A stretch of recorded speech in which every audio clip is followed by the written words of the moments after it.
լույս իր առավոտյան եթերը սկսում է առավոտը շանթումը եւ մենք Այո, իսկապես լույս բարի լույս, այսօր դեկտեմբերի 25-ն է եւ ամբողջ աշխարհում կաթողիկները եւ բողոքականները այսօր Սուրբ Ծնունդ են նշում։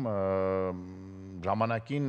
բոլոր քրիստոնյաները Սուրբ Ծնունդը նշում էին հունվարի 6-ին, այո, բայց ինչ-ինչ պատճառներով հռոմեացիների թեթև ձեռքով, որտեղ որ շարունակվում էր քրիստոնեություն ընդունվելուց հետո, ուրեմն հեթանոսական տոները տոնել,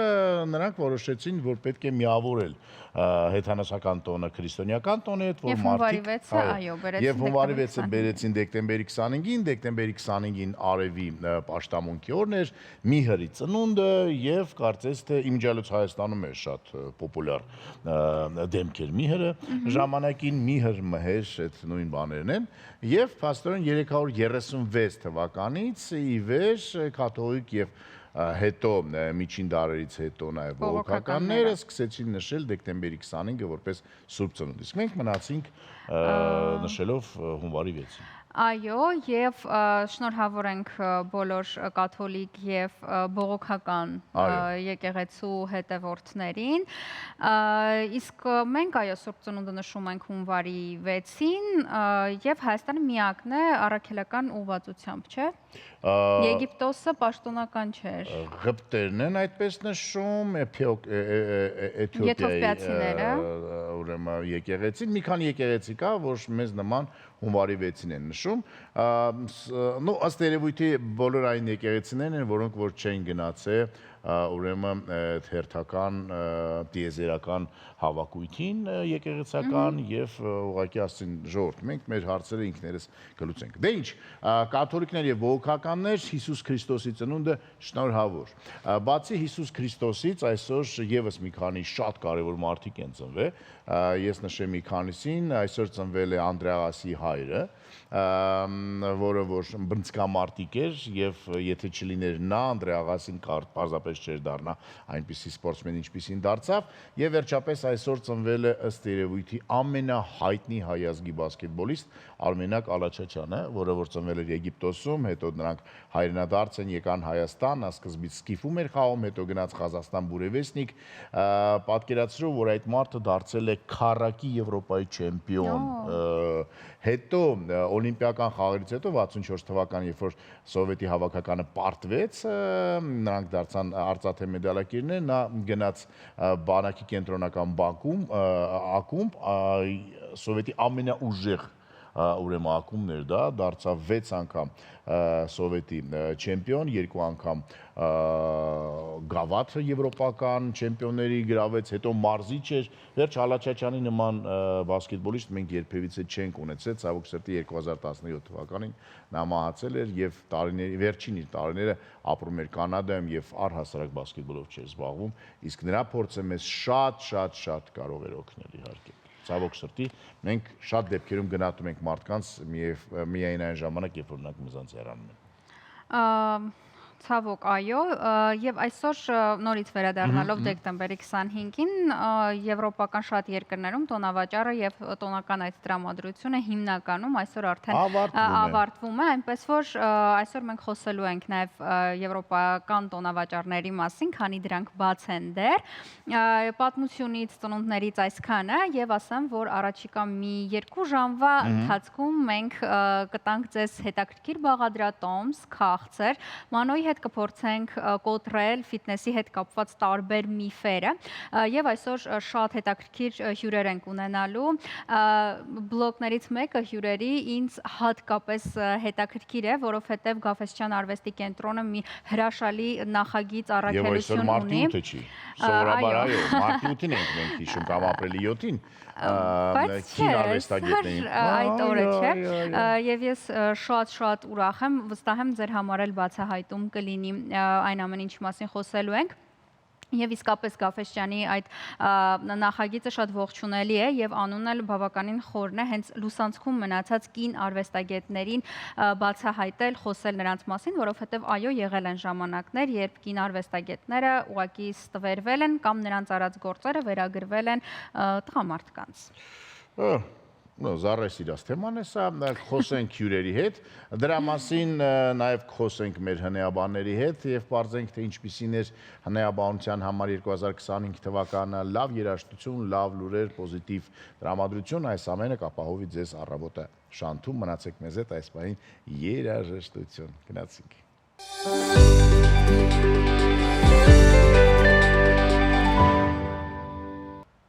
Վերադարձանք տաղավար և ես այս երգի ստեղծման համար շատ էի ուրախացել, որովհետև հիշում եմ, մենք էլի առիթ եղել է քննարկելու, որ հայալեզու տոնական, տրամադրություն փոխանցող երգերը շատ քիչ են։ Եվ Սոնա, այո։ և այս մի քանի օրվա մեջ այս երգը դարձել է մեգա պոպուլյար։ Այո, շատ սիրված և հասցրել ենք արդեն կորպորատիվների ժամանակ։ Արդեն տժացել եք տժալ այս երգի ներքո։ Մասնակցել եք կորպորատիվի։ Անպայման։ Լավ է ամեն ինչ։ Հրաշալի։ Գիտեք ով է ամենաերջանիկ մարդը կորպորատիվի ժամանակ։ Չէ։ Լուսանկարողը, որը որ փող է ստանում համ նկարելու ժամանակ, համ հետո, որ այդ նկարները չհրապարակի։ Բա, կորպորատիվի ժամանակ նենց բաներ ա լինում, որ պետք է մնա միայն կորպորատիվի, այսպես ասած, ժամանակ։ Так, անցնենք առաջ եւ ունենք լավ լուրեր, փաստորեն կարող է, ոչ միայն, ես էլ եմ սպասում դրան։ Ձյանը սպասում են բոլորը, կարծես թե բացի քաղաքապետարան, չնայած, ասեմ ավելին, քաղաքապետարանի այդ ոնց են ասում, ինչ մարմինները, պատկան մարմինները, այդ պատկան մարմինները ասեն, որ լրիվ պատրաստ են այդ ամեն ինչին, ասում են ավազ ունենք, աղ ունենք, ամեն ինչ ունենք, մետրոյ կայան չունենք, 45 տրոլեյբուս ունենք, աղ ունենք, ավազը ունենք և պատրաստ ենք, որ ձյունը գա հանկարծ ես ինձ մեղավոր չզգամ քաղաքապետարանի առաջ, որ այսքան ձյուն ուզեցի։ Ոչ, ես էլ եմ ուզե, դե հիմա պատմի։ Վերջապես իրոք մեր երկրում 15 օր շարունակ գործող հզոր անտիցիկլոնը, որն ապահովում էր պարզ և արևոտ երկինք, չոր առանց տեղումների եղանակ դեկտեմբերի 26-ից, այսինքն վաղվանից սկսած քայքայվում է։ Այդ մասին Facebook-ում տեղադրած տեսանյութում ասել է հիդրոթերապևտաբանության և մոնիթորինգի կենտրոնի տնօրենի տեղակալ Գագիկ Սուրենյանը։ Նա ասել է, որ դեկտեմբերի 27-ի երեկոյան ժամերից 28-ին Սև ծովից եկող ցիկլոն կա, որն իր հետ կբերի տեղումները լեռնային և նախալեռնային գոտիներում հիմնականում կդիտվեն ձյան տեսքով։ Հուսանք, որ Երևանում է այդ ձյունը կգա և իսկապես ցիկլոնը կհաղթի անտիցիկլոնին։ Այո, համաձայն եմ, որովհետև ձյանը մենք պետք է տեսնենք ձմեռ, համ էլ օդը մաքրելու համար շատ կարևոր բնական և լավ հանգամանք է։ Չմոռանանք, միանանք փրկարար ծառայության հիշեցմանը, որ պետք է վարել ձմեռային անվադողերով, դա սոցիալական պատասխանատվություն է ենթադրում իրենից, բացի զուտ անձնական պատասխանատվությունն ու անվտանգությունը, նաև փրկարար ծառայությունը տեղեկացնում է, որ Հայաստանի Հանրապետությունում ավտոճանապարհները հիմնականում անցանելի են, լարսը բաց է, փրկարար ծառայությունը, էլի մի անգամ էլ հիշեցնենք, սա ավելորդ չէ կրկնելու, հիշեցնում, հորդորում է, որ երթևեկեն ձմեռային անվադողերով։ Ես ասեմ ավելին, ոչ միայն փրկարար ծառայություն, այլ դուք պարզապես տուգանքի կենթարկվեք, եթե ձեզ հանկարծ պարեկը կանգնեցնի և հասկանա, որ դուք ձմեռային անվադողերով չեք երթևեկում, որտև նոյեմբերի 15-ից, օրենք է սա, նոյեմբերի 15-ից բոլորս պարտավոր ենք, բոլոր այն մարդիկ, որոնք որ տրանսպորտային միջոցներ են վարում, բոլորը պարտավոր ունենալ տրանսպորտային միջոցների վրա ձմեռային անվադողեր։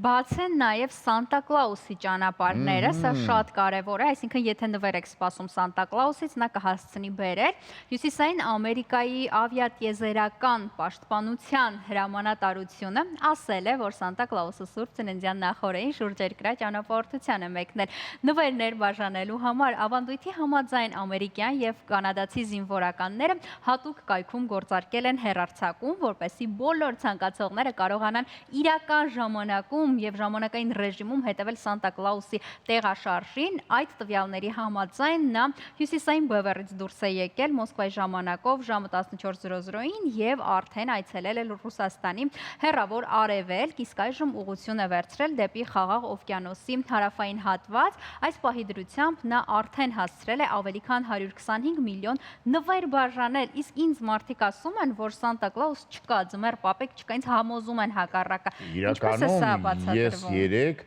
մեծ հետաքրքրությամբ մեր ռադիո եթերում Fly Radar պետք է մտնեիր։ Fly Radar մտնում էր, գրում էր Santa 1 կամ հո եւ տեսնում էր թե Santa-ն իր եղնիկների հետ որտեղով է թռչում։ Այս հետաքրքիր եւ գեղեցիկ պատմությունը սկսվել է 1955 թվականին, երբ որ թերթերից մեկում Ամերիկայի Միացյալ Նահանգներում հեռախոսահամար էր տեղադրվել եւ ասել էին, որ կարող եք զանգարել այս հեռախոսահամարով եւ զրուցել Սանտա Կլաուսի հետ։ Եվ սխալ էր տեղի ունեցել եւ մեկ համարը սխալ էին գրել եւ փաստորեն մարդիկ զանգահարում էին ուրեմն Ամերիկայի Միացյալ Նահանգների հակաօդային պաշտպանության գլխավոր հրամանատարի անձնական հեռախոսն էր սա եւ մի փոքրիկ բալիկ էր զանգահարել եւ շատ լուրջ ջեմկով հարցնում էր Սանտա Կլաուսից եւ այդ գեներալը սկսել է պատասխանել, սկսել է երեխայի հետ խոսել եւ հետո հրաման է հրանգել, որ ամեն տարի այսուհետ մենք պետք է բոլոր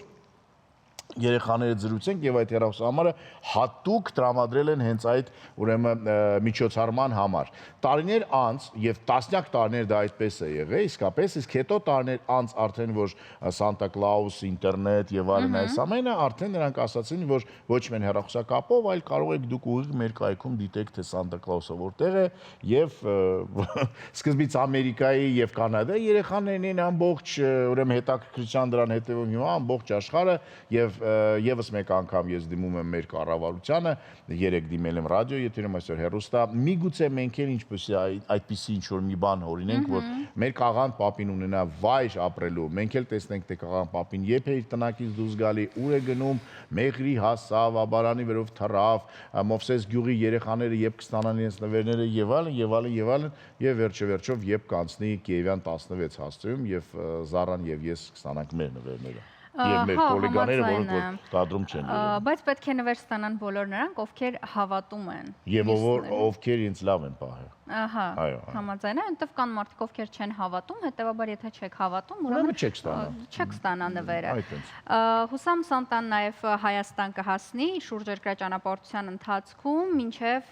հունվարի 6-ը ես կսպասեմ սիրելի Սանտա տանը նստած։ 6-ից հետո էլ չես սպասելու։ Չէ, արդեն տոները կավարտվեն եւ կտխրեն։ Սիրելի Սանտա Կլաուս, Զառան ձեզ այսպեսի, այսպես ասած, վիլկայի մեջ դրեց։ Սպասում է ձեզ մինչև հունվարի 6-ը, դրանց հետո չի սպասելու։ Այո,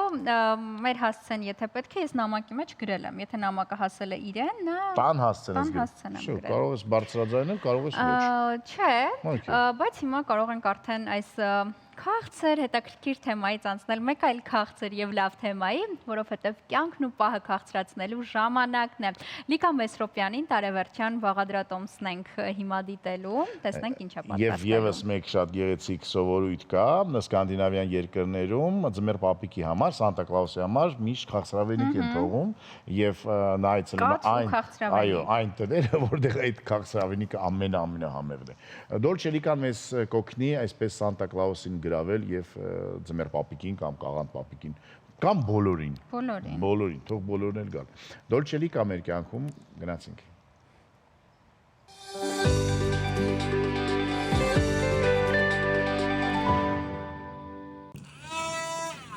Ողջույն, պատրաստում եմ ձեզ համար տաք ըմպելիք, ճիշտ եղանակն է։ Եվ եթե ձեզ մի քիչ վատ եք զգում, կոկորտի, ցավեր ունեք եւ այլն, կարող եք օգտագործել այս դեղամիջոցը եւ համով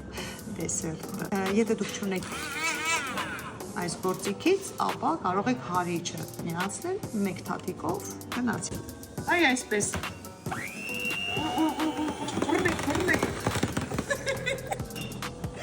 Չէ, պետք է բռնել։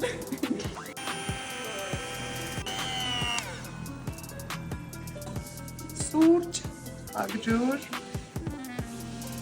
բռնած հարում ենք,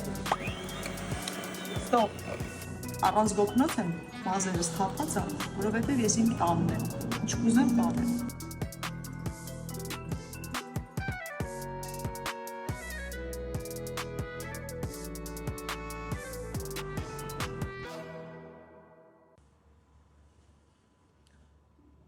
Բարի չհազալ։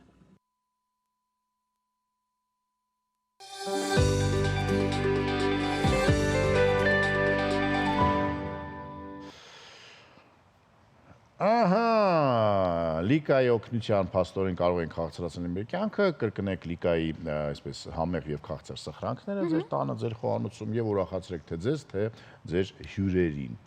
Շուտով մենք էլ հյուրեր կունենանք։ Եվ շատ հետաքրքիր թեմայից կխոսենք։ Քաղցրավենիքով դժվար նրանց ուրախացնենք, բայց կուրախացնենք նրանց մեր հարցերով։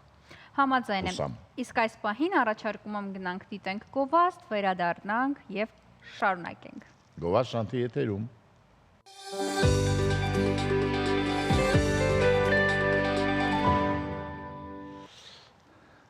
Վերադարձանք տաղավար եւ ինչպես հաղորդման սկզբում ես շատ ողջավորված խոսեցի այս թեմայից, հիմա արդեն հնարավորություն ունենք շատ ավելի բացելու թեման եւ ավելի ինչ որ առումով նեմ մասնագիտական տեսանկյունից խոսելու։ Գաֆեսյան արվեստի կենտրոնում բացվել է Քնարիկ Վարդանյան ժամանակ տարածություն շարժում ցուցադրությունը։ Շարունակվում է հայ կերպարվեստի պատմության լուսանցքներում մնացած կին արվեստագետներին բացահայտելու գործը։ Ցուցադրությունը երկար տարիների լռությունից հետո արվեստագետին իր ամբողջ գեղարվեստական ներուժով ներկայացնող նախագիծ է։ Ցուցադրությանը ներկայացված շուրջ 50 աշխատանքների մեծամասնությունը կոլեկցիոներ Նարեկ Վան Աշուղաթոյանի հավաքածուից է։ Իսկ մի շարք ստեղծագործություններ եւ կարևոր արխիվային նյութեր տրամադրվել են Հայաստանի ազգային պատկերասրահի կողմից։ Մեր տաղավարում են Նարեկ Վան Աշուղաթոյանը եւ Գաֆեսյան արվեստի կենտրոնի ցուցադրությունների գծով տնօրեն Արմեն Եսայանցը։ Բարև ձեզ, բարի լույս։ Բարև ձեզ։ Բարի առավոտ։ Ձեր գալիք նոր տարին շնորհավոր։ Եվ շնորհավոր։ Այո, եւ իսկապես ուրախացնում եք հերթական անգամ բոլորին բացահայտելով նոր անուններ, հանելով ստվերից այն անունները, որոնք միգուցե մոռացվել են եւ թե Զառայի համար, թե հասարակության համար շատ կարևոր փաստ, որ շատ դեպքերում այդ ստվերում մնացած անունները հենց կանանց անուններ են։ Այո, սա ինչ որ առումով սոցիալական եւ պատմական անարդարություն է։ Ամեն դեպքում Չէ, հանելը արդարություն է։ Չէ, որ կանանց անուններն են հիմնականում եղել ստվերում ու ցավոք շատ են այդպիսի կանայք։ Այ երկար տարիներ Քնարիկ Վարդանյանի անունը իսկապես հանրային հնչեղություն համենայն դեպս, եթե մեղմ ձևակերպման ասենք, չի ունեցել եւ հանրային դաշտից ինչ որ առումով բացակայել է։ Այ հետաքրքիր է ձեր տեսակետից ինչով է սա բացատրվում։ Դե ընդհանրապես, եթե նայենք կերպարվեստի պատմությանը, ոչ միայն հայկական, այլ համաշխարհային այդ թվում, շատ դեպքերում հարց է առաջանում մենք այս կամ այն անունը ինչպես գիտենք։ Ինչպես է ստացվել, որ մենք այս անունը գիտենք, այն անունը չգիտենք, այս արվեստագետին ավելի լավ ենք ծանոթ, մյուսին չենք ճանաչում եւ այլն, ինչպես են այս մի հեղինակը հայտնվել դասագրքերում, մյուսը չի հայտնվել, դրանք իրականում ունեն պատմական, քաղաքական, սոցիալական տարբեր օբյեկտիվ, սուբյեկտիվ շատ դեպքերում պատճառներ, ու հիմա իրականում մենակ Հայաստանում չէ, աշխարհում շատ այսպեսի տենդենս կա վերագրելու արվեստի պատմությունը, վերանայելու նոր լույսի ներքո հասկանալու համար ինչպես այդպես ստացվել, ինչ որ մարգինալացված խմբեր են եղել եւ ու ինչպես դուք շատ արդարացի նշեցիք, այդ մարգինալացված խմբերի մեջ այսպես ասած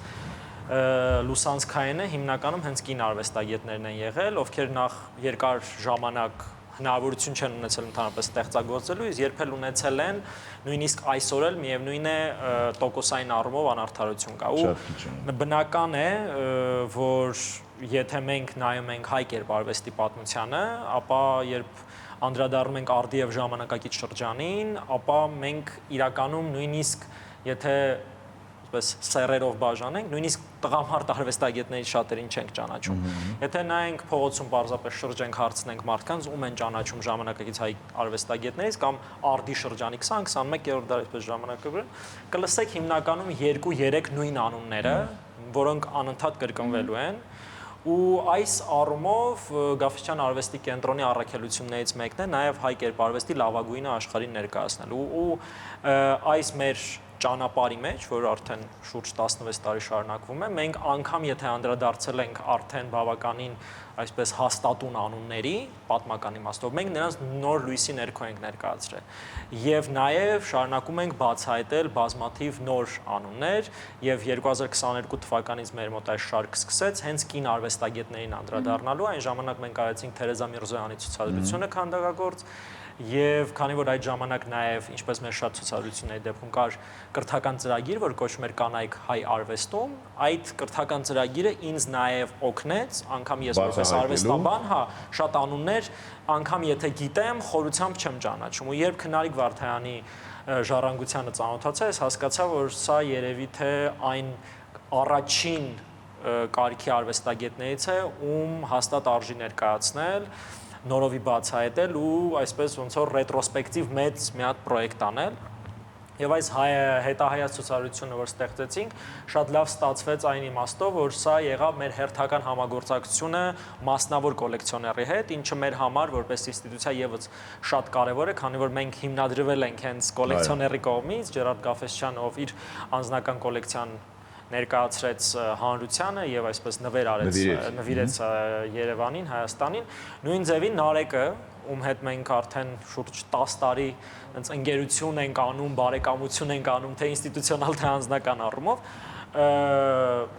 պարզվեց, որ մեծ մասը ընտանեկան հավաքածուի հենց իր մոտ է գտնվում, ինչը իմ համար շատ ուրախալի էր, որովհետեւ գիտեմ Նարեկի հետ, որ ասում եմ մենք նույն, եթե թարգմանում նույն էջի վրա ենք միշտ, նույն ալիքի վրա ենք ու թե արվեստագիտական, թե մշակութաբանական, թե ընդհանրապես այսինքն շատ հարցերի շուրջ ու շատ, այսպես ասեմ, բեղուն համագործակցություն ստացվեց։ Ու նաև պատկերասրահը շատ լավ մեզ աջակցեց, որտեղ արխիվային մեծ նյութ կա այնտեղ, արխիվները ուսումնասիրեցինք, այդտեղից ազգային պետական պատկերասրահ, որտեղից համ արխիվային նյութեր բերեցինք, մի շարք աշխատանքներ, որոնք շատ լավ արձագանքում էին այն ստեղծագործություններին, որ Նարեկի կոլեկցիայից էինք ներկայացնում, այսպես ստացվեց Քնարիկ Վարդայանին ներկայացնող ամենամեծ նախագիծը, անգամ իր կյանքի օրոք ինքը նման ցուցադրություն չի ունեցել, հեռացել է նա կյանքից 1996 թվականին, դրանից ընդհանրապես Սա այն է, ինչի մասին ես խոսում եմ առավոտյան, ցավոք սրտի մենք շատ դեպքերում մեր լավագույնների մեծերին սկսում ենք հիշել, ուսումնասիրել եւ մեծարել նրանց գնալուց հետո։ Իր կյանքի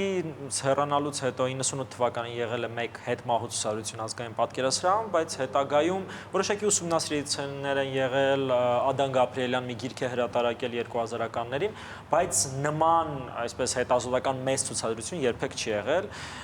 ինչը մեր համար եւ ուրախալի է եւ նաեւ մեծ պատիվ է, որ մենք ենք հենց ներկայացնում իր ժառանգությունը։ Նարեկ, երբ սկսեց ձեր հետաքրքրությունը դեպի Քնարիկ Վարդանյան եւ ինչպես ստացվեց այնպես, որ նրա գործերի մեծ մասը հենց ձեզ մոտ է եւ ձերն է։ Այդ պետք է երևի ավելի խորքից գալ, որովհետեւ հարցը երևի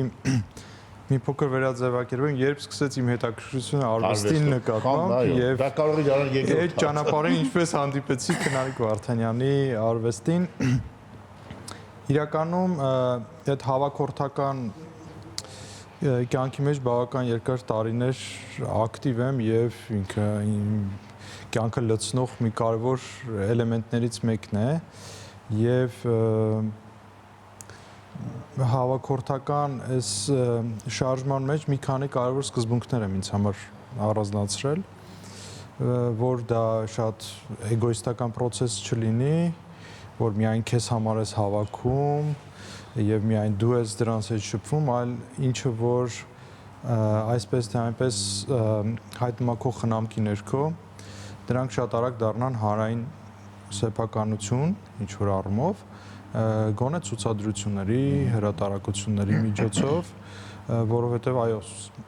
սեփականատերը իրավաբանորեն դու ես, բայց հանրությունը այդ օրինակ Քնարիկի օրինակով եթե խոսում ենք, Քնարիկ Վարդանյանը ինձ համար չի նկարել, այլ ստեղծագործել է բոլորի համար եւ նպատակ է ունեցել եւ ներկայացվելու, եւ հանրայնացվելու, եւ տարբեր խնդիրներ ա դրել նկարչության մեջ։ Հիմա այնպես է ստացվել, որ իմ հավաքածուի մեջ է հայտնվել եւ նաեւ ինչ որ առումով պատասխանատվություն է ստանձնում ես դա վերադարձնելու հանրությանը, դրա համար այս համագործակցությունը ինձ համար շատ կարևոր համագործակցություն էր եւ առհասարակ իմ հավաքածուները ինչ որ ես ունեմ միշտ այսպես ջանացել եմ որպեսզի իրանք օր առաջ ինչ որ ձև ստանան եւ ներկայացվեն հանրությանը եւ Քնարիկ Վարդանյանի այս հավաքածուն նկարների սա իմ միակ հավաքածուն չէ, ես ունեմ տարբեր այսպես հավաքածուներ Ուղղակի սա կարելի ասել շատ ամբողջական հավաքածու է, որը ներկայացնում է կարելի ասել իր ուսանողական շրջանից մինչև իր կյանքի վերջին տարիների ստեղծագործությունները։ Ինչով է նա ձեզ հետաքրքրել գրավել, ինչու հենց նա նաև դարձավ ձեր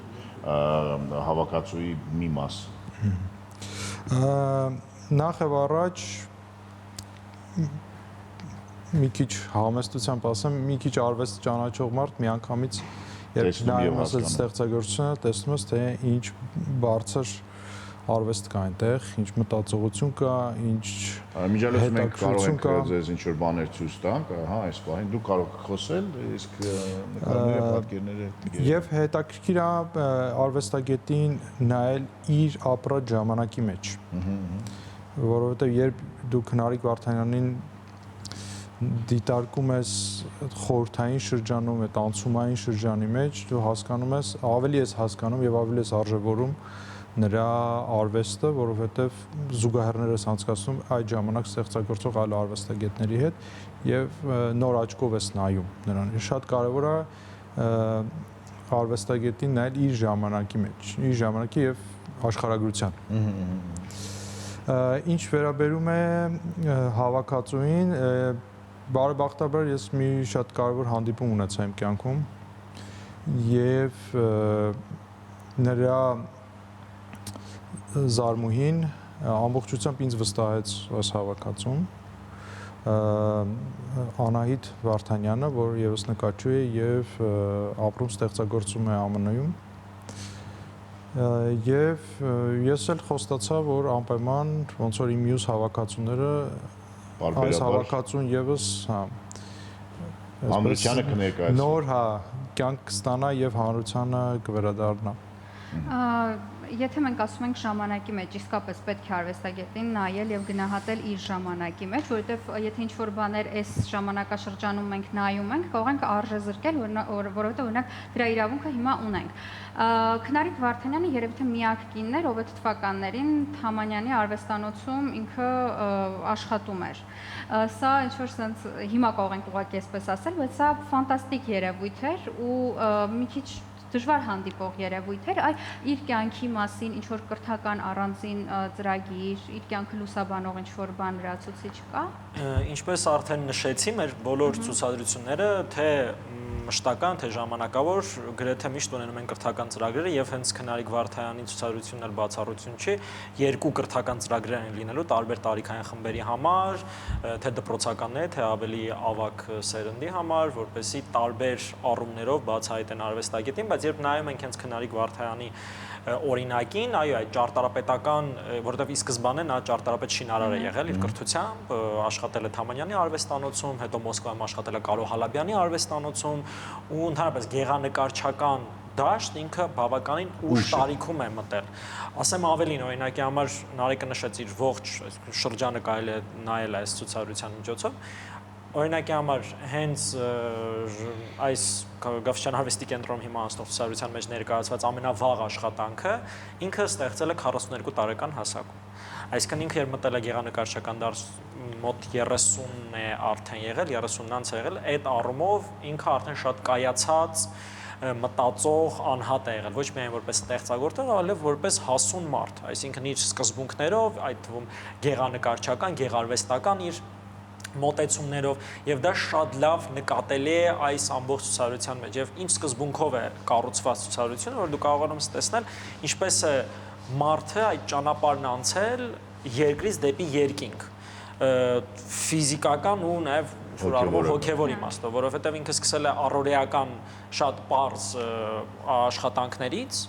նատյուրմորտներ, բնանկարներ, հետո այդ ամեն ինչի մեջ անցում է կատարել վերջում արդեն կյանքի 80-ականներին հատկապես, որտեվ հիմնական այդ մասը, երբ նա սկսում է կոսմոսի եւ տիեզերքի աստղագիտական այդ իր հետազոտությունները անել, դրանք հիմնականում 80-ական թվականների աշխատանքներ են, երբ ինքը մոտավորապես 70-70-անց կին էր, եւ ինքը ողջ կյանքը շատ պրպտող է եղել, շատ աշխատասեր, անհավանական ուսումնատենչ եւ այդ իր բոլոր արխիվային նյութերը, որ պատկերասրահում պահված են, դրանք իր օրագրերն են, որտեղ բազմաթիվ անհավանական քանակությամբ տեքստեր են, իր վերլուծությունները, հոդվածներից ինչ որ սղագրություններ, իր տարբեր կարդացած գրքերի հետ կապված իր անձնական կարծիքները, ցուցադրությունները, արվեստագետները, ու այդ թվում հետագայում նույն 80-ական թվականի օրագրերում աստղաֆիզիկայի հետ կապված բազմաթիվ հոդվածներ ու տեքստեր ռուսերենով, հայերենով, որտեղ ինքը տարբեր դու տեսնում ես, որ մարդը գիտությամբ է մոտեցել հարցին ու այդպես երբ ուսումնասիրում ես, դու տեսնում ես, որ ինչու է ցուցադրությունը կոչվում ժամանակ տարածություն շարժում, որովհետև հենց իր օրագրերից մեկում մենք կարդացինք ու դա նաև դարձավ մեր ցուցադրության մասը, որ շարժումը բնորոշվում է ժամանակով եւ տարածությամբ։ Մոտավորապես այդպես է ձևակերպումը ու շարժման մոլուցքը, որտեղ չեմ վախենում այդ բառից, ինքը այսպես մոլագար մի քիչ եթե ավելի գերադրական աստիճանով ասեմ, ինքը տարված է շարժման ֆենոմենով։ Ինչ է շարժումը, ու ինքը անընդհատ դրա մասին խոսում է, որ ես ուսումնասիրում եմ շարժումը, ինձ հետաքրքրում է շարժումը, ու նույնիսկ երբ նայում ես իր նատյուրմորտ աշխատանքներին, վաղ շրջաններին, շշերի նատյուրմորտներ կամ բան, նույնիսկ դիտանկյունը այնպես է ընտրված, կարծես հեսա այդ առարկաները կընկնեն։ Այսինքն ինքը միշտ շարժումը ուսումնասիրել է դինամիկան իր աշխատանքներում մեջ կա, ու հետագայում դա հասել է մինչև, չգիտեմ, սովորական շարժումից մինչև լուսնային տարիների արագության շարժման, երբ ինքը ուսումնասիրում է թե սերմի մեջ, թե բույսի մեջ, մարդու մեջ, շենքի մեջ, ճարտարապետության մեջ, բնության մեջ ու արդյունքում տիեզերքում։ Այսինքն ինչպես ինքն է այսպես շարժվել առաջ, այդպես էլ այդ դինամիկան կարելի է տեսնել իր ստեղծագործություններում։ Ու այս ցուցադրության մեջ հենց ցուցադրություններ նույն սկզբունքով է կառուցված, երբ դու մտնում ես դա, համենայն դեպս ես որպես համադրող այդ հույս ունեմ, որ մարդիկ կտեսնեն այդ ընթացքը, այդ զարգացումը, այդ շարժումը եւ կկարողանան ավելի լավ բացահայտել արվեստագետին։ Ու մենք իր օրագրերը հենց այնպես չենք ցուցադրել, նաեւ օրագրերից կան, այսպես ասած, իր խոհանոցը նույնիսկ ներկայացնող նմուշներ, ինչպես է նա այդ թվում ինտիմ բնույթի աշխատանքներ կատարել, ճարտարապետությունը ինչպես է ուսումնասիրել, եւ նաեւ պիտակների մեջ մենք հենց իրենից անձամբ առանձին այսպես ցիտատներ ենք ներկայացրել տարբեր ստեղծագործությունների հետ կապված, որ ավելի լավ է բացահայտում արվեստագետին։ Այսինքն սա ինչ որ առումով հետազոտական շատ լուրջ նախագծի հանգուցալուծում։ Գիտական աշխատանք է նաև։ Դե երևի ամենալավ ցուցադրությունները հենց այսպես ոնց որ գիտական են, էլի։ Այո, շատ քիչ ժամանակ է մնացել։ Նարեկ, ասացիք, որ էլի ունեք, ինչ ունեք, որ արվեստագետներին կարող ենք բացահայտել ձեր օգնությամբ եւ մեր հասարակությունը եւ շարունակում եք հիմա զբաղվել այդ ձեր գործունեությամբ եւ մի քանի նոր անուններ, եթե կարող եք տալ, որ մենք էլ ուշադրություն դարձնենք այդ։ Իմ հավաքածուները շատ տարբեր ուղղությունների են։ Ես առիթ ունեցել եմ Հայաստանի ազգային պատկերասրահում ներկայացնել հայկական գործվածքի իմ հավաքածուն, որը ներառում էր 17-րդ դարից մինչև 20-րդ դարի սկիզբ, մեծ մասով արևմտյան Հայաստանից, ասեղնագործությունների տարբեր նմուշներ, որոնք եւ գաղթականների միջոցով էին դուրս եկել եւ մնացել էին տներում, հետո հետագայում ձեռից ձեռ թալանվելով վաճառվել էին եւ հայտնվել էին տարբեր աշխարհի կետերում։ Ես ժամանակի ընթացքում տարբեր կետերից դրանք հավաքել եմ, ինձ համար շատ սկզբունքային էր, որ լինի Հայաստանում եւ ներկայացվի այստեղ եւ հայկական գործվածքը նոր շունչ ստանա եւ մարդկանց համար ուրիշ աչքով դա տեսանելի լինի։ Մի այլ հավաքածու կար խաչերի, որը ներկայացվեց ռուսական արվեստի թանգարանում եւս ցուցադրության տեսքով։ Խաչերի այս ցուցադրությունը տարօրինակ էր կամ հետաքրքիր էր նրանով, որ խաչ եւ խաչելություն, ավետարանական տեքստի վրա հիմնված մեզ հայտնի պատմությունը ինչպես է տրանսֆորմացվում տարբեր ժողովուրդների մոտ, ինչպես է խաչը խաչելությունը տեսնում աֆրիկացին, ինչպես է հայը տեսնում, ինչպես է տեսնում եվրոպացին եւ այդ ամեն ինչը միասին ներկայացնելով փորձես ցույց տալ քո նաեւ հայկականի առանձնահատկությունը։ Սա մի ցուցադրություն էր եւ քանի որ հավաքորդությունը ինքը հիվանդության նման մի բան է, անընդհատ process է, դեռ ինչ որ ճանապարհներ տանում են, բայց դրանց մասին հետո։ Կյանքը շարունակվում է։ Շատ բարի։ Ուրեմն բոլոր դեպի Գաֆեսյան կենտրոն բացահայտելու ձեզ համար Քնարիկ Վարդանյանին, որովհետև ինձ թվում է, որ այս զրույցից հետո էլ ավելի շատ հետաքրքրությունը տաքացավ։ Նարեկ ջան, ձեզ մաղթում ենք նոր հավաքածուներ, ձեզ լավ աշխատանքներ եւ նոր բացահայտումներ եւ շնորհակալություն Գաֆեսյան կենտրոնին այն անմենի համար, որ դու արդեն 16 տարի անում եք եւ շարունակել եք անել։ Ես մեկ անգամ շնորհակալ ենք եւ հեռուստադիտողներին հիշեցնենք, որ մենք տաղավարում հյուրընկալել էինք Նարեկվան Աշուղաթոյանին եւ Գաֆեսյան արվեստի կենտրոնի ցուցադրությունների գծով տնօրեն Արմեն Եսայանցին։ Այս պահին առաջարկում ենք գնալ դիտել գովազդ։ Գովազդ շանթի եթերում։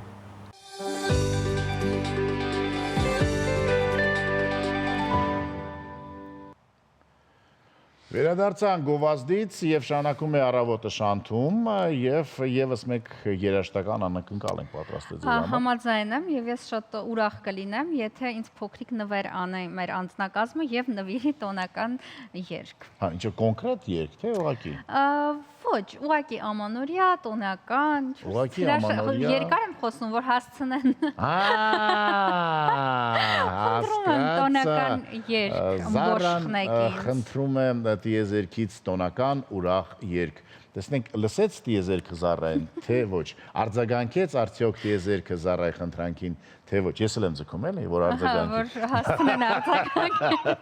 Երաժշտություն շանթի եթերում գնացինք։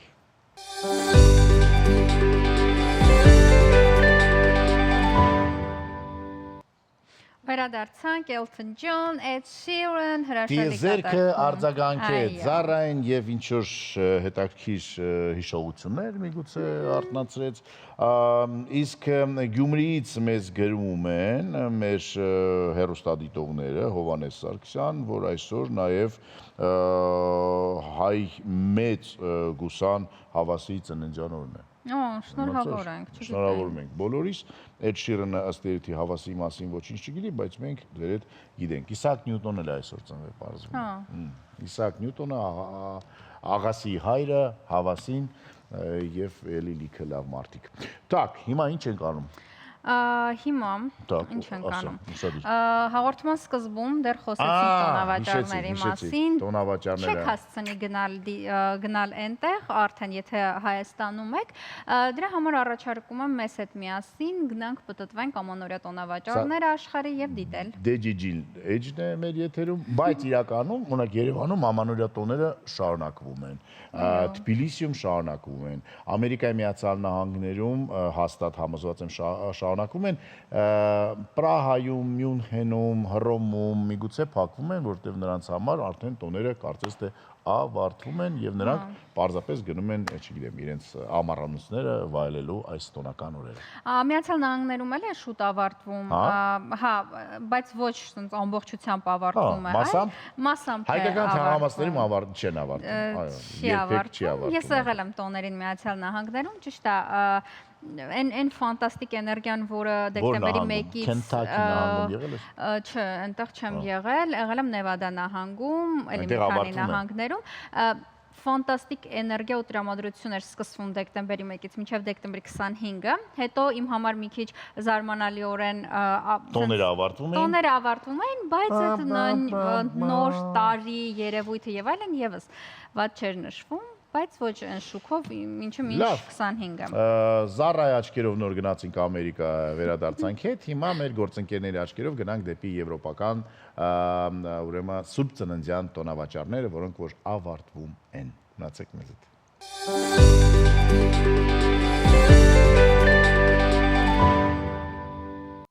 Վերադարձանք Եվրոպայից, վերադարձանք Հայաստան, այստեղ էլ ված չի։ Հա, համաձայն եմ, վատ չէ։ Ուղղակի մի քիչ պետք է վերաբերմունքը փոխել տոնի հանդեպ, ըստ եռուզերը շատ ծանր չտանել, կռիվ չանել, սուպերմարկետներից մեկում 3 թթվասերի կռիվեր փոքրիկ, ու ես շատ Դու ես մասնակցում։ Դե ես էլ ուզում գնել, բայց ես կռվի մեջ չմտա։ Թթվասերյան կռիվների մասնակից Զարան է այստեղ։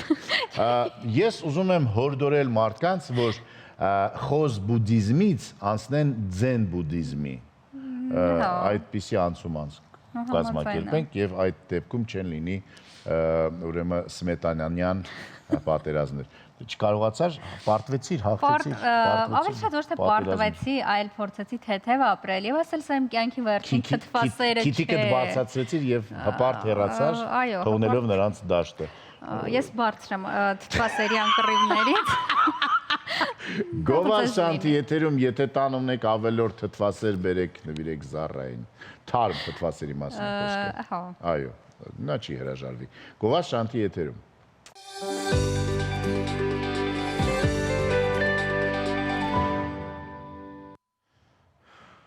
Թթվասերային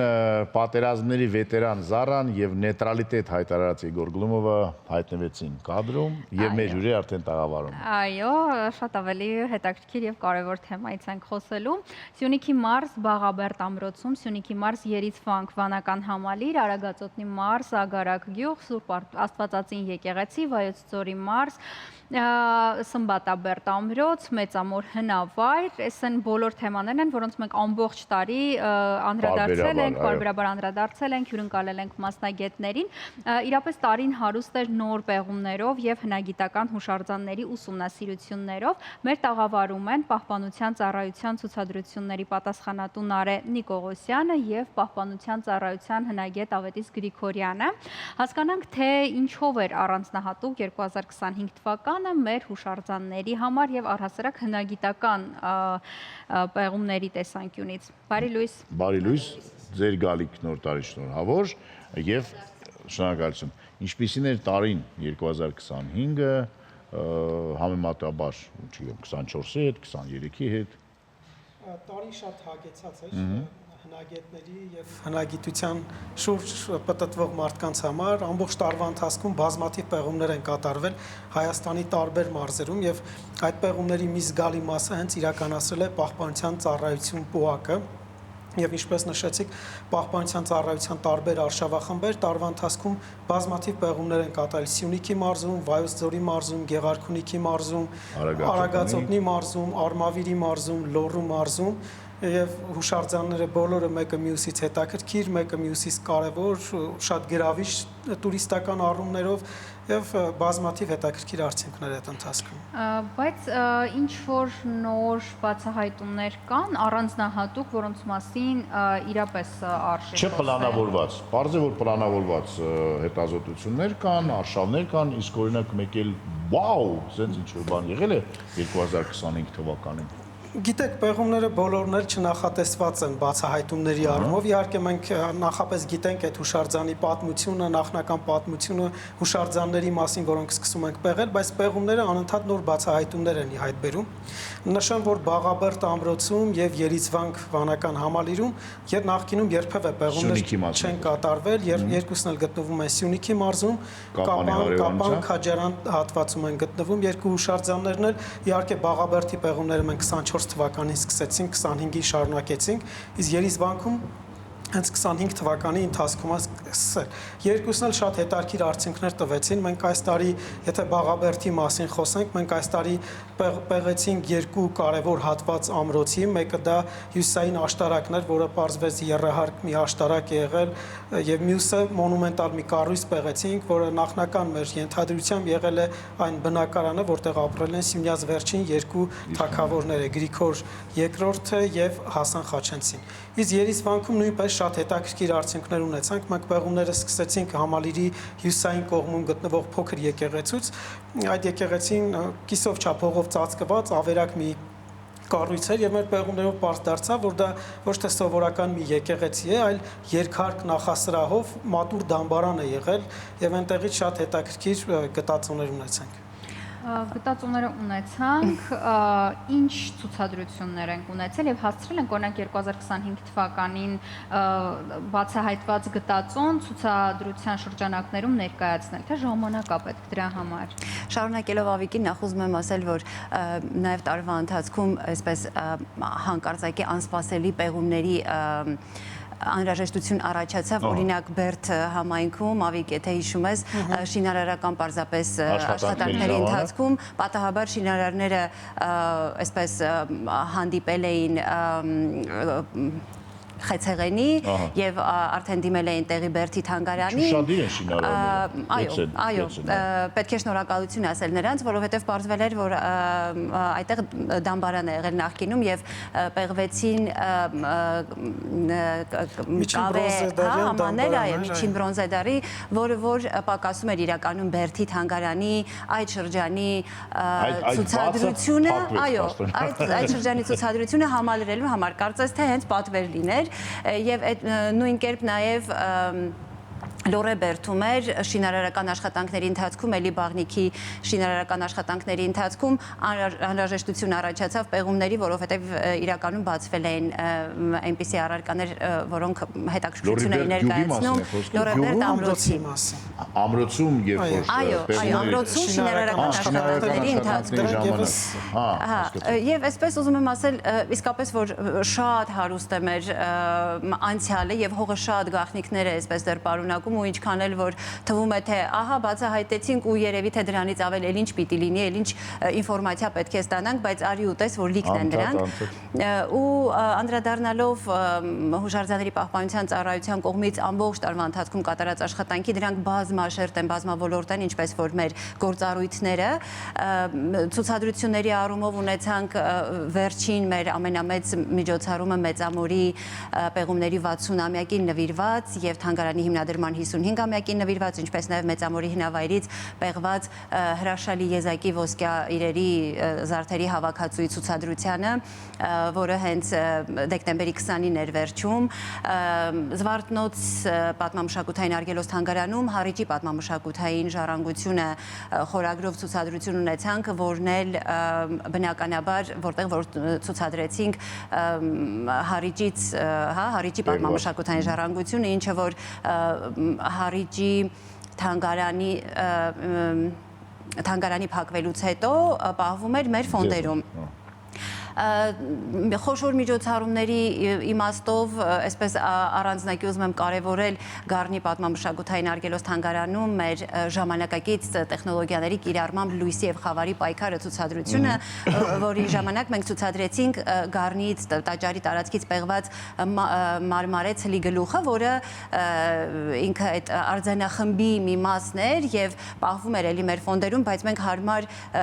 առիթ, տարբերակ ու նոր ձև էինք փնտրում դա հանրությանը ներկայացնելու եւ վերջապես գտանք, որ դա պետք է ներկայացվի այդպես լուսային շոուի ձևով եւ որին հաջորդեց արդեն DJ էթնո երաժշտության համերգ DJ-ների ներկայացմամբ Զվարթնոց տաճարում ունեցանք դասական երաժշտության սիրուն երեկո դաշնամուրային եւ ակորդեոնային կատարումներով բոլոր օրացույցի հետաքրքիր օրերը, որոնք որ մեծապես մասնավորապես կապված են մեր ոլորտի գործունեության հետ, դրանք թանգարանների միջազգային օրգիշեր, հուշարձանների պահպանության, հուշարձանների եւ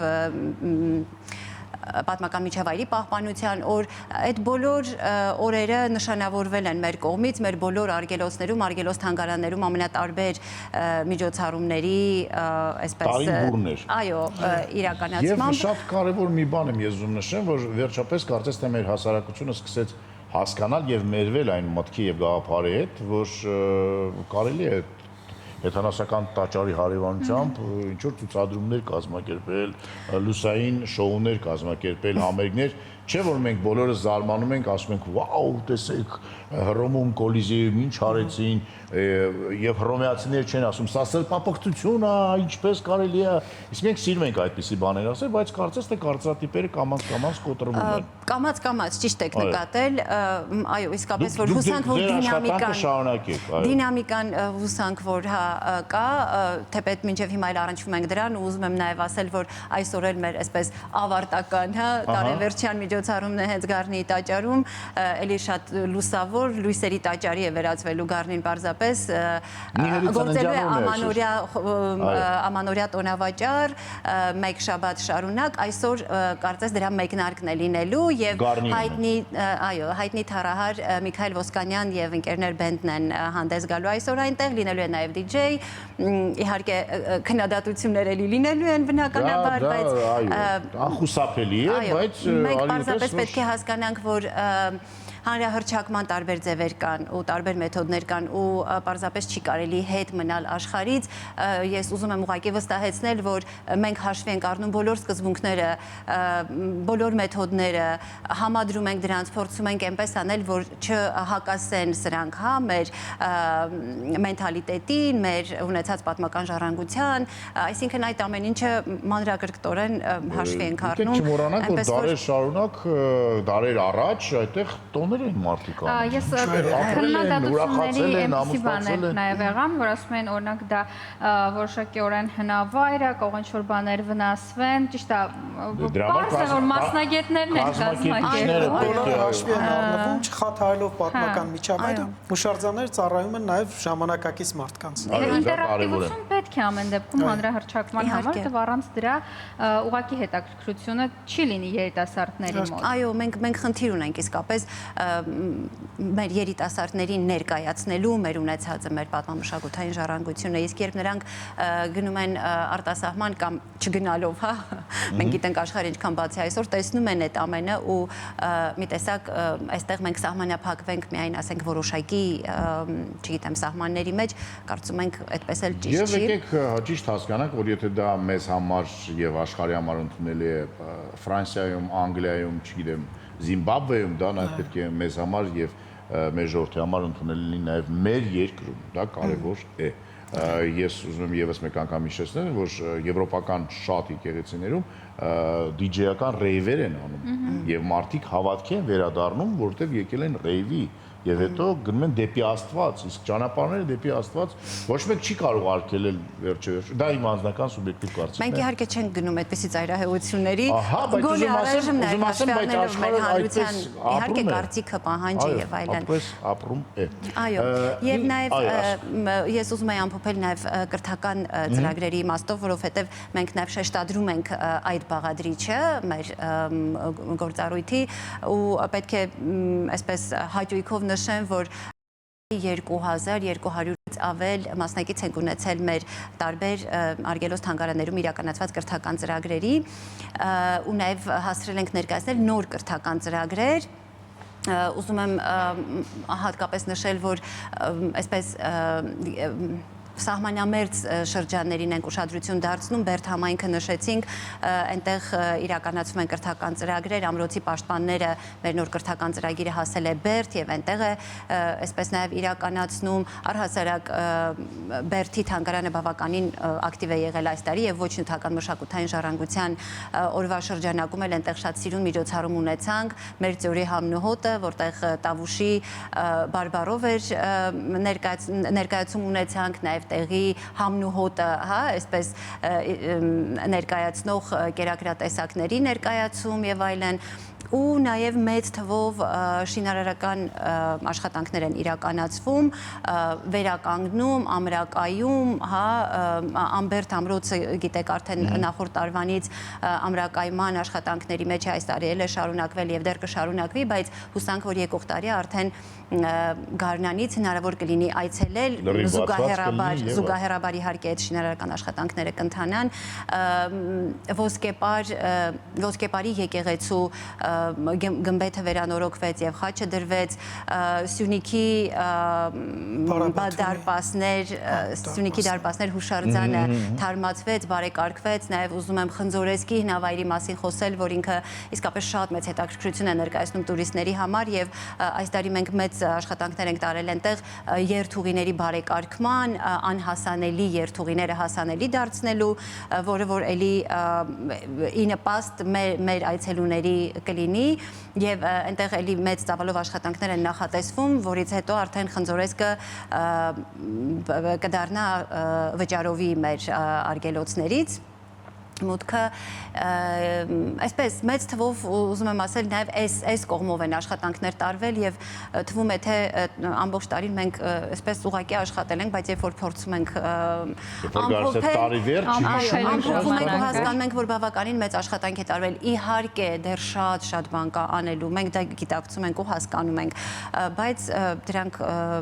այդ աշխատանքները պարզապես ժամանակ են պահանջում, բնականաբար ֆինանսական ներդրումներ, միջոցներ, որոնք ցավոք միշտ չի, որ բավականացնում է։ Հուսանք, որ մյուս տարվա բյուջեն, որ ընդունել է մեր կառավարությունը, այս բոլոր բաների մասին հիշե, մտածե եւ չի մոռացել։ Համաձայն եմ, ինձ նաև մի հատ ուրիշ բան է հետաքրքրում, ամեն դեպքում երբ որ գտածոն արդեն բացահայտվել, իրան պետքա տեղափոխել, չգիտեմ, հետաքրքիր է ինչ-որ նորագույն տեխնոլոգիաներով 2025-ին համալրվել եք, որ օրինակ անցած տարի սա չկար, մի քիչ ավելի խոցելի էր գտածոն, այս տարի սա ունենք, գտածոն մի քիչ ավելի քիչ կվնասվի կամ ընդհանրապես չի վնասվի, առհասարակ աշխարհի այդ տենդենսով գնում է տեխնոլոգիական առումով։ Այո, այդ առումով աշխարհում զարգացում կա, մենք էլ փորձում ենք աշխարհին համահունչ գնալ։ Ես ուզում եմ նշել, որ 25 թվականի ընթացքում մենք պեղումներ ենք կատարել Զվարթնոց հնավայրում մեր լեհ գործընկերների հետ եւ այնտեղ իսկապես օգտագործել ենք նաեւ ժամանակակից տեխնոլոգիաներ, հողի տակ թաքնված հուշարձանները հայտնաբերելու համար, հողը սկանավորելու ուղղությամբ եւ այլն, այսինքն մենք փորձում ենք այդ ամեն ինչին առաջ գնալ, բայց հնագիտությունը այն գիտությունն է, որ այդպես ինքը շարունակում է ավանդական մնալ։ Գտածոները իսկապես մենք ուսումնասիրում ենք լավագույն հնարավոր լավագույն մեթոդներով, դուրս ենք բերում հողի տակից տեղափոխում ենք լաբորատորիա եւ մեր նշած բոլոր այս հնավայրերում, որտեղ այս տարի պեղումներ են կատարվել, գտածոները տեղափոխվել են Պահպանության ծառայության լաբորատորիա, այնտեղ մենք 26 թվականի ընթացքում դրանք կուսումնասիրենք եւ հետագայում արդեն ցուցահանդեսների միջոցով կներկայացնենք հանրությանը, օրինակ այս տարի մենք կազմակերպեցինք Վայոց ձորում Գլաձոր արգելոցում միջոցառում ցուցահանդես գիտաժողով, որտեղ ներկայացրեցինք 23 նախորդ տարվա պեղումներով հայտնաբերվածները, այսինքն այս process-ը անընդհատ ընթացքի մեջ է եւ բոլոր այս աշխատանքները, որ այս տարի իրականացրել է Պահպանության ծառայությունը, մեծ թափով շարունակվելու են նաեւ 26 թվականի ընթացքում եւ ուզում էի նշել, մենք նոր խոսում էինք հուշարձանները ժամանակակից մեթոդներով ներկայացնելու մասին, ընդհանրապես աշխարհում հիմա նույնիսկ միջնադարյան գերեզմանոցներն են փորձում օգտագործել զբոսաշրջության զարգացման համար, այդ առումով մենք ունենք օրինակ Նորատուսի Խաչքարադաշտ պատմամշակութային արգելոցը, որտեղ եկող տարի եւս մենք նախատեսում ենք հետազոտական աշխատանքներ իրականացնել հենց այդ ուղղությամբ, որպեսզի այդ իհարկե այդ վայրը հիմա էլ շատ այցելվող վայր է զբոսաշրջիկների համար, բայց մենք փորձելու ենք ավելի զարգացնել այդ արգելոցը։ Եվ վերականգնման հետ կապված ես ուզում եի նշել նաև Գառնու տաճարի արքունական բաղնիքի խճանկարի վերականգնման աշխատանքները, որոնք այս տարի 3 փուլով իրականացվեցին մեր իտալացի հանրահայտ վերականգնողների հետ համատեղ այդ նորագույն տեխնոլոգիաների հետ կապված նրանք եկան, առաջին հերթին ուսումնասիրեցին, նմուշառումներ արեցին, տարան իրենց հետ, սա ժամանակատար process-եր են տեղ իրենց ավելի լավ զարգացած լաբորատոր պայմաններում ուսումնասիրելու, որպեսզի հասկանան ինչպես կարելի է ամրակայել եղածը եւ ինչպես վերականգնել դա։ Այս նաեւ միջազգային համագործակցություններն են կարեւոր սա փորձի փոխանակման համար իսկապես մենք շատ կարևորում ենք եւ մեծ տեղ ենք տալիս։ Իտալացի մասնագետները աշխարհահռչակ դրա հետ խոսք չկա։ Ինչ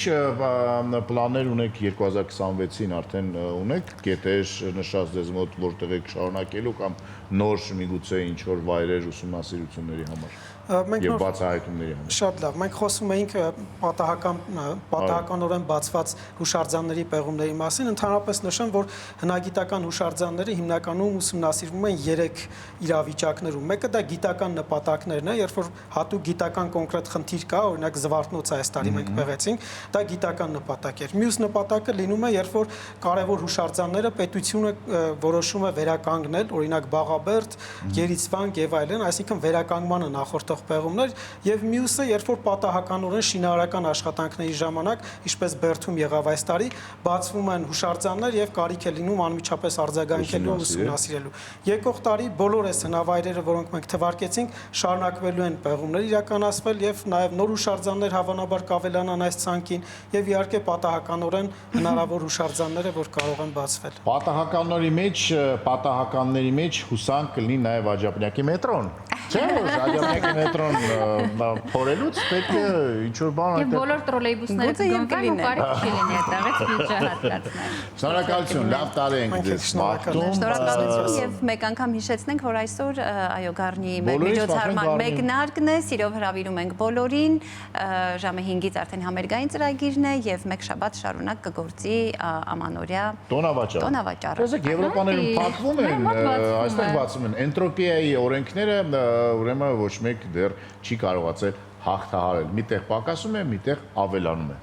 Ես հիշեցնեմ, որ մեր տաղավարում Պահպանության ծառայության ցուցադրությունների պատասխանատու Նարենի Կողոսյանն ու Պահպանության ծառայության հնագետ Ավետիս Գրիգորյանն էին։ Եվս մեկ անգամ շնորհակալ ենք, գալիք տարում վստահ եմ նոր ձեռքբերումներով, նոր բացահայտումներով դեռ կհանդիպենք, իսկ հիմա գնում ենք դիտենք գովազդ։ Բացահայտենք գովազդ։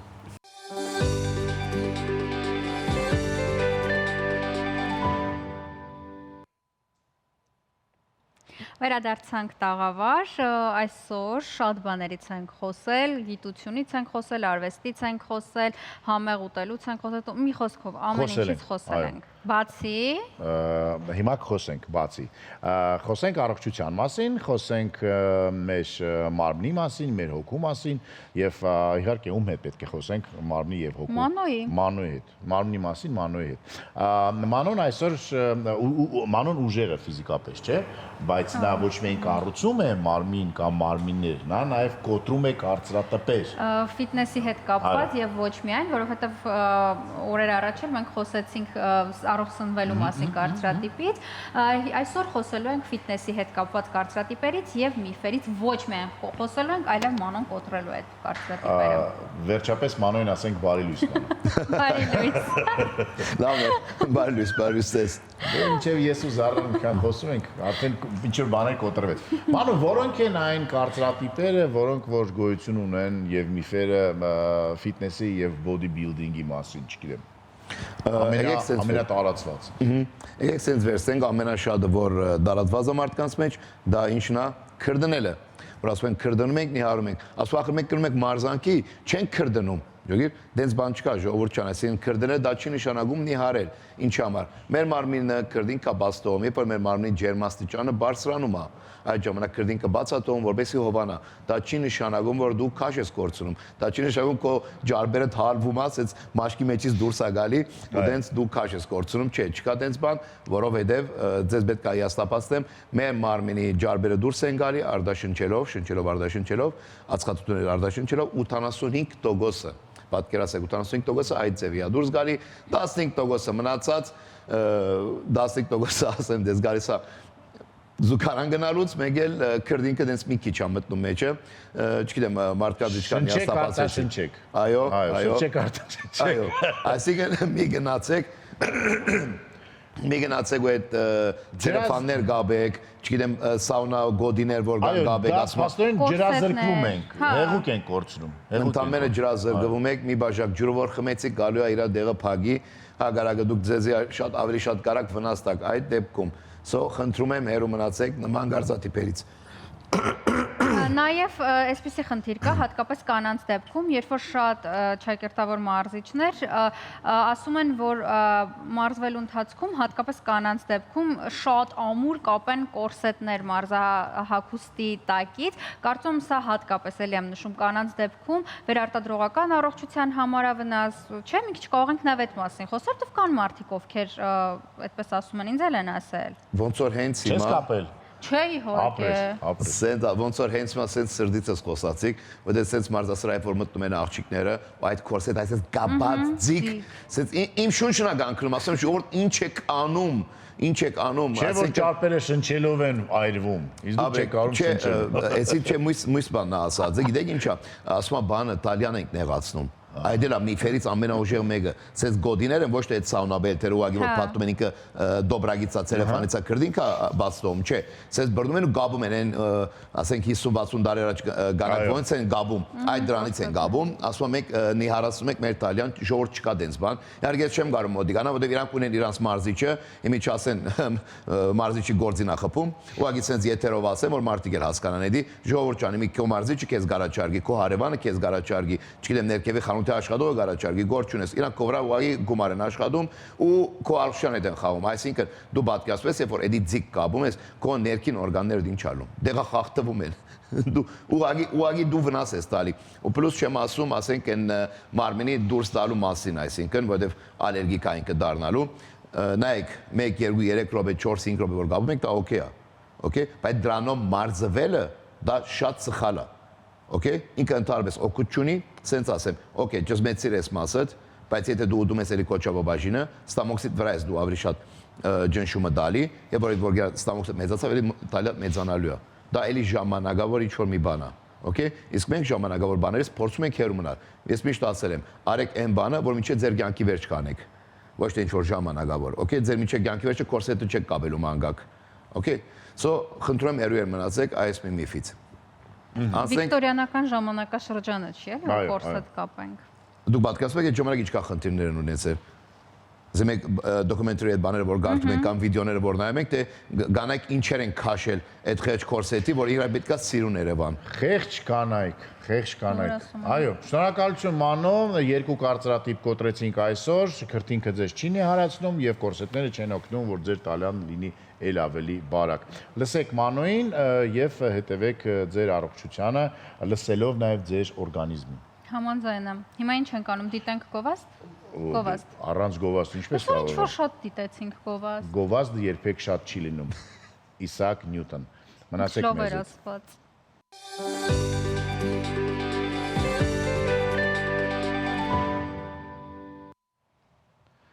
Վերադարձանք տաղավար, սա աշխատանքային այս տարվա վերջին 5 շաբթին էր, այո, սա կարևոր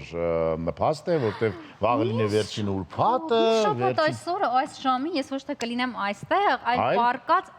տանը միայնակը կնայեմ, հենց այս ժամին, հունվարի 1-ն որոշել ես, թե դա ավանդույթ է։ Եվ ավանդույթ է, եւ արդեն որոշել եմ։ Հուսով եմ, որ տանը միայնակ չես դիտի այդ ֆիլմը։ Ֆիլմի անունը կլինի մինակ տայնը։ Հա։ Դե լավ, այսօր այսքանը կհանդիպենք Շանթի եթերում, Զարային մաղթում ենք, որ այլևս միայնակ երբեք չլինի։ Չէ, խնդրում եմ։ Զարային մաղթում ենք միշտ լինի միայնակ։ Ներողություն։ Լավ, որ բոլորի։